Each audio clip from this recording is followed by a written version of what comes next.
So if you're ever in the hospital and somebody says, I'm going to get a thyroid hormone on these patients, and it's low, especially if it's low, you need to wait out until you recover from your illness. And if you get steroids, it interferes with our ability to interpret thyroid hormone testing well. You really kind of want to wait it out until you're back at your normal functional status, baseline, whatever that was, and then reassess. Unless the numbers are astronomical. But just know there are subtle effects on thyroid hormone when you're sick and when you're getting antibiotics and when you're getting steroids. So the labs during that time in an acute hospital setting may not be very reliable. But the doctor knows that. Most primary care doctors don't know that. Thyroid doctors know that, but most primary Because care I don't understand how my mom has thyroid. I don't know if she's hyper. yeah. I don't think she has enough. Okay. But she doesn't have COPD, doesn't. Okay. So thyroid disease is super common. Again, 1 in 10 probably women in the United States. So it's a very common disorder, and so is COPD. But it is not enough for us to say that just because we have 2 common disorders that we see them more commonly in one patient.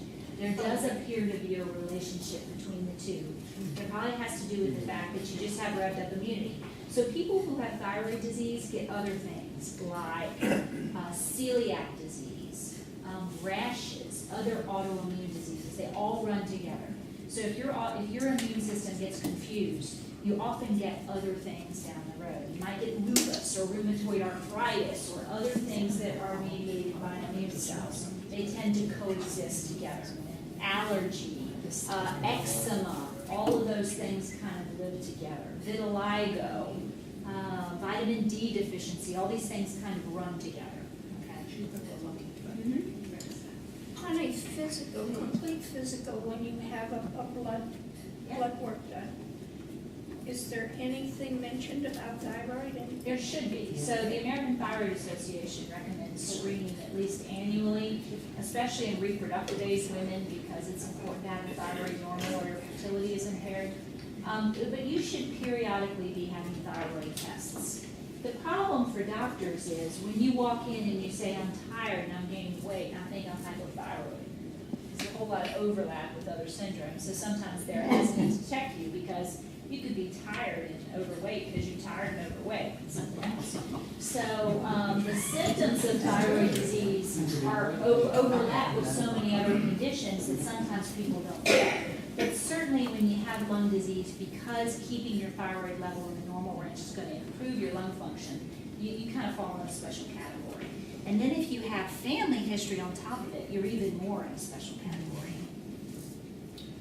How do you detect pulmonary high blood pressure as opposed to regular ordinary blood pressure? Do you need an echo? An echo. And to really get an assessment, you need a heart catheterization. So as your disease gets worse, and we're going to say nobody's disease is going to get worse, everybody's going to get better. But if your disease gets worse, and I assume if you have severe enough lung disease, most of you have already gotten an echo. Because they want to look at the right side of the heart. They want to look at those pressures. They want to look to see if the right muscle in the right heart's thick or dilated. And that's just a routine part of your care. I've had heart catheterization, but probably different than what you're talking about here. Here it goes actually into the lung. No, it measures the back pressure across the lung circulation is what it does. If you have, one of the things that happens is if you have really high pressures in the right side of the heart, not only does the right ventricle get thickened and dilate, but there's a little valve called the tricuspid valve that's between the upper and the lower part of the right heart. And even though blood should be going from the top to the bottom, if the pressures in the heart get high enough, they go backwards. And so those are things that we can see on cath and echo as well. Does that show up in your regular, when they take your regular blood pressure? No, no. So pulmonary hypertension, which can be the downstream sequelae of any severe lung disease, is echo and catheterization. And when it gets bad, what also happens is that because the heart doesn't pump well, you develop edema. So one of the things that we can see is if you're really swollen, it may be that your right heart's not working well and you have that lung disease. You get a lot of swelling in your lower legs. It's part part of the history. Yeah, sure, a lot of diseases, Yeah. that's symptomatic of COPD. Yeah, but the way you get that with COPD is either because you're on steroids that make you retain water, or you have some degree of impaired heart function because of the lung. Well, you have impaired heart function with high cholesterol too. Well, you can, with high cholesterol, it doesn't so much cause the heart to not squeeze well, but it causes the coronary arteries to clog, and then you're at Right. increased risk for heart attack Right. and stroke and carotids as well, yeah. Dr. Sweeney, can you speak to what might cause low potassium? Are you familiar with that? Yep, so low potassium is most commonly that you're dry from being dehydrated, that you have low magnesium, that you are on diuretics like Lasix or hydrochlorothiazide. There are some medications that specifically make you waste potassium. And then there are some endocrine disorders that result in really high blood pressures that come with a low potassium. And that's usually people on 4 or 5 blood pressure medications to maintain a normal blood pressure. But the most common are magnesium depletion, not enough dietary potassium, diuretics or fluid pills, other medications that cause wasting. And then there are some intrinsic kidney diseases that have to do with the fact that your kidney is not holding on to potassium but dumping it out into the urine that are the most common causes. I have a question. To look at me, I'm healthy. I have spent 2 weeks at various doctors. So far, everything you named, they have diagnosed in the last 2 weeks. Yeah. And I've been put on diuretic, fluid pill, heart medicine, diabetes medicine. But these are from 3 or 4, it's several others too. Yeah. But they're from 3 cardiology, pulmonary, GP doctors. No one seems to know what the other one's doing. So today when I went to my GP, I took the list of everything. That's really important. Well, now I've got no medicine today. Now, what I will say, because we have wonderful pharmacists in the group, is it is really hard, your primary care provider has like 7 minutes. And when your level of disease gets complex, they send you out to specialists, because they can't keep up with everything. In order, they have time to specialize in their little aspect of the world, but for your specific disease process. But one thing that primary care doctors can do very well is to reconcile your medications. And when you are on at least 5 medications, you have a 100% chance of having a drug-drug interaction. So sometimes the different players that are taking care of you, the subspecialists, aren't aware that you're on drug X, Y, or Z. So it's always important your pharmacist is going to help you out in that regard. They're going to see big red flags. And then your primary care provider can say, well, she's already kind of on a drug in this class. Maybe we don't need to do that. So it's really important to maintain that relationship. So I suspect if you just got diagnosed with diabetes, it didn't just happen. Oh, no. It's been percolating around. You probably have diabetes in your family. And we used to just wait until you had diabetes. And we established that by having a blood sugar greater than 126 when you're fasting, or any blood sugar greater than 200 during the day. Or we can use a special test called hemoglobin A1C, which gives us an average of your blood sugars over a 3-month period. If it's greater than 5.7, then you have prediabetes, and if it's greater than 6.5, you have true diabetes. So there's some cutoffs. But what we know is that most people gained that fat right here.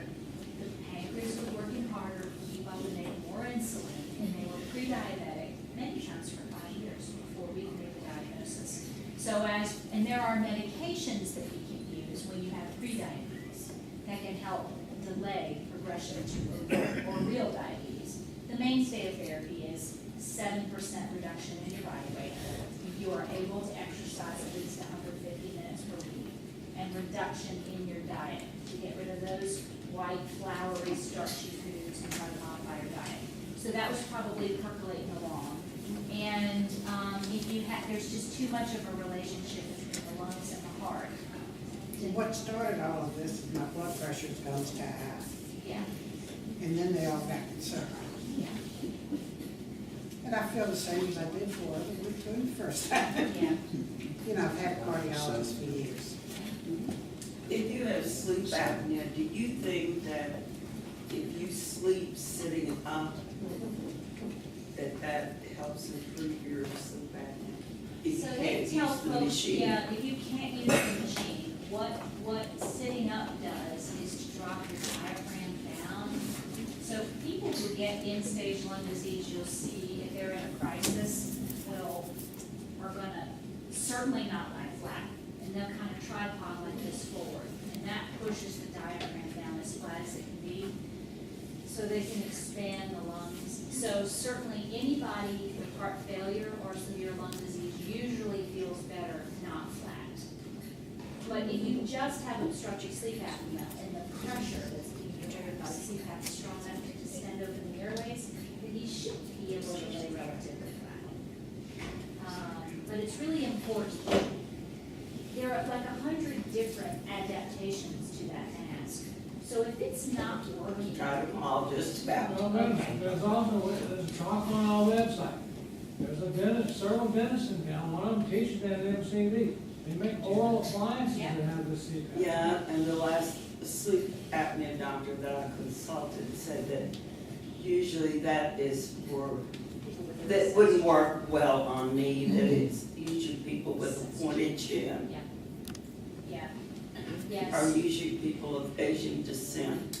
So one of the things I'll tell you is that this is a slippery slope, but sometimes doctors will use nerve medications, like Valium, Ativan, those kinds of things, or medicines in that class to help relax you until you get used to wearing CPAP, because it's not comfortable. The problem is if you use those medicines at too high doses, they actually suppress your breathing drive. So it's a delicate balancing act, but sometimes they have to use medications to get you comfortable on CPAP in the beginning. And that's where going to a pulmonary doctor who specializes in sleep apnea is really important. So if you're, I'm laying awake all night because this thing's here and it's making me nervous, you need to express that to them. Because it may be that they're going to bridge you with medications like that to calm you a little bit. And then you just have to get the right fit. And you just have to, even if you can do it for several hours per night, it's better than nothing. And it will slow the progression of your lung disease that results from obstructive sleep apnea.